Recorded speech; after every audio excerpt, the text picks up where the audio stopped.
Sana pala nilaglag na lang kita nung ipinagbubuntis kita. Kasi wala ka rin namang silbi. Wala! Oo nga, Nay eh.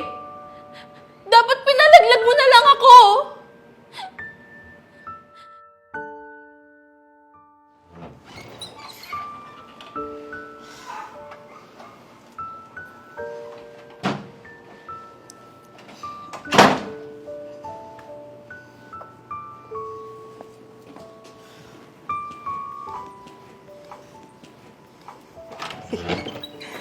Oh, anak. Diyan ka na pala. May pera ka ba dyan? Gutom na yung nanay mo eh. Nay, saan ka ba galing? Eh, di ba nag-iwan naman po ako ng pera sa inyo kagabi? Siyempre, ubos na yun. Kinain ko na. Nangutang na nga ako ng ulam sa kapitbahay natin. At siya nga pala, anak, dinagdagan ko na rin ng mga inumin namin ni Kumare. Bayaran mo na lang, nak, ha? Teka, Nay, magkano ba yung utang niyo? Nagre-reklamo ka na naman ba? Tsaka anong petsa na bukas? Hindi ba sahod mo na? Oy, wag mo akong kalilimutan bigyan ng parte ko sa sahod mo, ha? Nay, alam mo naman na sobrang dami nating kailangan bayaran. Eh, hindi pa nga tayo bayad sa utang mo na nakaraan eh. Tapos may bago na naman. Anak, ang OA, ha? Para pagkain lang. Ayaw mo na ba akong pakainin? Tsaka mababayaran mo rin naman yun, di ba? So, ganyan ka na ngayon, kaya mo na akong tiisin. Kaya mo nang hindi ako kumain, ganon. Nay, hindi naman ho sa ganun. Ang akin lang naman, magtipid naman ho tayo, lalo na hindi naman tayo mayaman. Eh, yung sweldo ko, sakto lang para sa gastusin natin dito sa bahay eh. Kaya, Nay, magtipid naman ho tayo kahit minsan lang. Tipid! Pucha naman, Eliza, tipid. Ako gusto mo kong tipirin? Ikaw ba? Tinipid ba kita nung bata ka? Tanda mo, ha? Ang dami kong gasto sa'yo. Diaper, gatas, damit, at kung ano-ano pa. Tsaka lahat-lahat ginawa ko para maging maayos ang buhay mo. Kasi gusto ko, pag tanda ko, ganito, ibabalik mo sa akin. Maiahon mo ko sa kahirapan. So ayaw na ayaw ko na naririnig ko yung ganyan sa'yo na puro reklamo. Hindi ganun yun, Eliza, ha? Hindi siya ganun. Kaya pag sinabi kong kailangan ko ng pera, bibigyan mo ako dahil obligasyon mo ako, nanay mo ako, di ba? Nakakalimutan mo, nanay mo ako. So pag kailangan ko ng pera, bigyan mo ako ng pera. Bisit na bata mo to.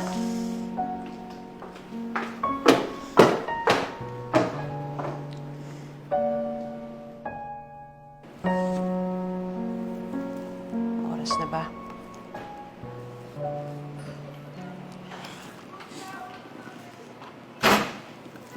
Oh, nak, andyan ka na pala. Kaya na pa ako nag-aantay dito, oh.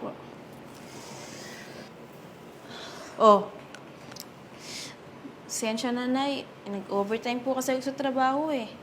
Sayang naman po yun kung hindi ako mag-overtime. Ang dami nating bayarin. bayarin na naman. Bayarin na naman. Hindi ka ba nakakapapagod makinig sa mga bayarin na yan?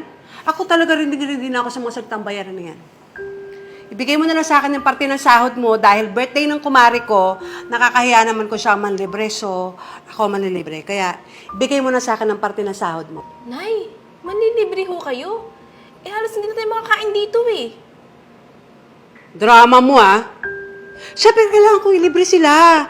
Kasi yung mga yun ang yayabang, pinagbabayabang nila mga anak nila. Kasi yung anak daw nila, doktor, nurse, teacher, lahat-lahat, mga professional. Samantalang ikaw nagtatrabaho ka lang sa maliit na kumpanya, nakakapiranggot yung sahod, kaya tayo nagkakaganito. So, para matigil na yung mga bunganga ng mga kumari ko mayayabang, sabi ko ako na maglilibre. At sinabi ko pala sa kanila na abogada yung anak ko, attorney. Kaya, bigyan mo ko ng pera.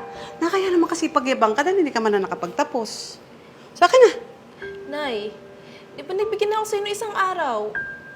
Baka pwede na po yun. Eh ngayon po kasi, kailangan ko i-settle yung mga bills natin. Sobrang lubog na po tayo sa utang, Nay. Eh yung mga sweldo ko napupunta lang sa walang katapusang bayarin nyo eh. Kaya, Nay, sana maintindihan mo ako. Next time na lang po ako magbibigay sa inyo. Nakaka-bad trip ka naman, Eliza, oh. Sinusabatan mo ba ako? Saka teka, masama na bang umutang ngayon? Tandaan mo, umuutang ako kasi hindi sapat ang mga binibigay mo. Napakawalang silbi mong anak, ah. Wala kang kwenta. Utang, ina. Kailangan ko pa bang ipaalala sa'yo na nanay mo ako?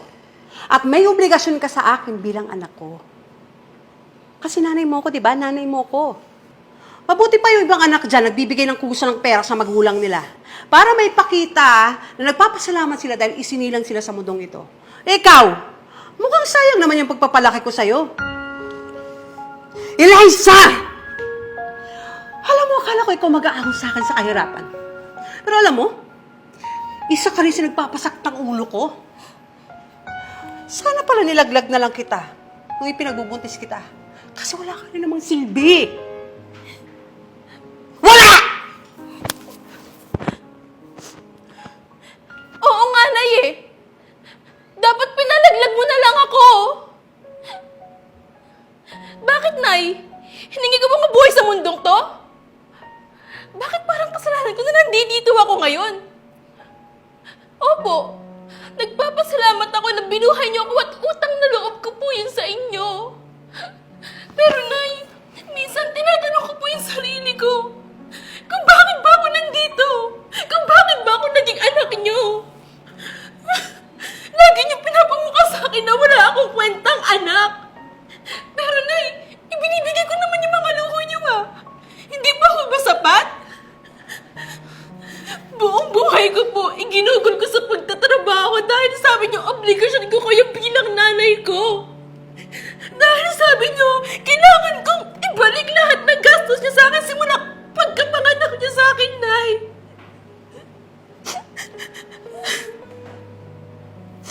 Pero, Nay, ni isang beses ba tinanong niyo kung okay lang ako? Kung maayos ba ako? Ni wala nga kayong alam kung ilang beses ako nawalan ng malay sa trabaho. Dahil sa pagod at gutom. Wala po kayong alam, Nay. Muntik na po sumuko yung katawan ko dahil sa pagod sa pagkakatrabaho. Pero ano? Hindi po ako sumusuko dahil nagtatrabaho ako para sa inyo. Dahil mahal ko kayo, Nay. Ako lang po yun nandito, kaya inaayos ko yung trabaho ko para may mag-alaga sa inyo.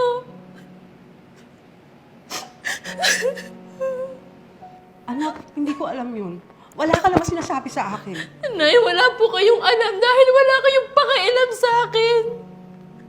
Nay, anak niyo po ako. Anak niyo po ako na kailangan ng pagmamahal at pag-aaruga ng isang ina. Anak niyo po ako, Nay. Gusto ko pong maramdaman yung pagmamahal niyo.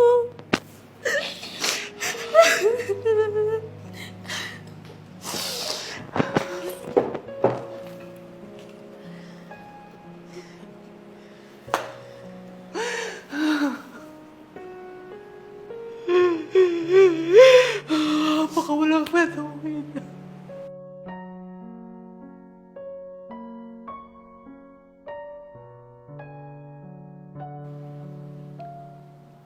Nak?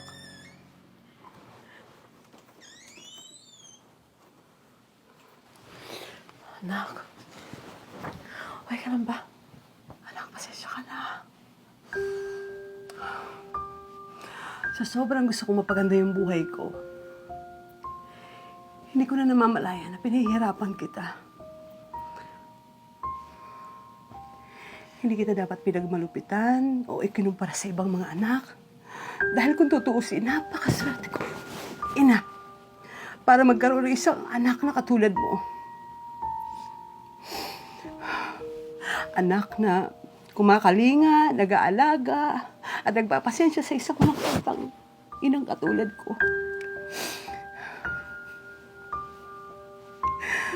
Hayaan mo, magmula ngayon magbabago ng lahat. Susuklian ko yung mga pagkukulang at pagmamahal na binigay mo sa akin. Yung mga pagkukulang ko, pupunan ko yun. Simula ulit tayo. Sorry, anak, ha?